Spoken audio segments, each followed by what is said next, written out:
ইরানের সাম্প্রতিক ক্ষেপণাস্ত্র হামলার পর নতুন করে উদ্বেগ ছড়িয়েছে ইসরায়েলের রাজনৈতিক মহলে। তেহরান দাবি করছে তাদের হামলার অন্যতম লক্ষ্য ছিল প্রধানমন্ত্রী বেনিয়ামিন নেতানিয়াহুর কার্যালয়। যদিও ইসরায়েলি কর্তৃপক্ষ আনুষ্ঠানিকভাবে কোনো বড় ক্ষয়ক্ষতির কথা স্বীকার করেনি, তবে হামলার পর থেকে নেতানিয়াহুর অবস্থান নিয়ে তৈরি হয়েছে অনিশ্চয়তা।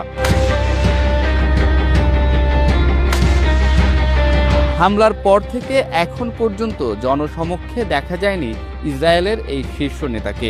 সরকারি বিবৃতিতে সবকিছু নিয়ন্ত্রণে আছে বলা হলেও নেতানিয়াহুর সরাসরি উপস্থিতি না থাকা জল্পনাকে আরও উস্কে দিয়েছে। রাজনৈতিক বিশ্লেষকদের মতে এমন পরিস্থিতিতে নেতৃত্বের দৃশ্যমানতা সাধারণত কৌশলগত বার্তা বহন করে, কিন্তু এবার সেই দৃশ্যমানতার অনুপস্থিতিই হয়ে উঠেছে আলোচনার কেন্দ্রবিন্দু। ইরানের পক্ষ থেকে হামলার লক্ষ্য হিসেবে নেতানিয়াহুর কার্যালয়ের কথা উল্লেখ করা হয়েছে, যা সংঘাতের প্রতীকী মাত্রাকে আরও বাড়িয়ে দিয়েছে।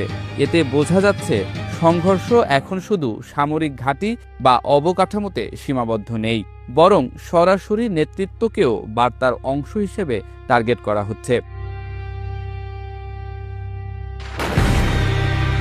এদিকে হামলার পর নিরাপত্তা ব্যবস্থার জোরদার উপস্থিতি এবং তথ্যের সীমিত প্রবাহ পরিস্থিতিকে আরও ধোঁয়াশায় ঢেকে রেখেছে। ফলে প্রশ্ন উঠছে, সবকিছু কি সত্যি স্বাভাবিক, নাকি ইরানের ক্ষেপণাস্ত্র হামলার পর কোনো বড় ধরনের পরিবর্তন ঘটেছে যা এখনও প্রকাশ্যে আসেনি।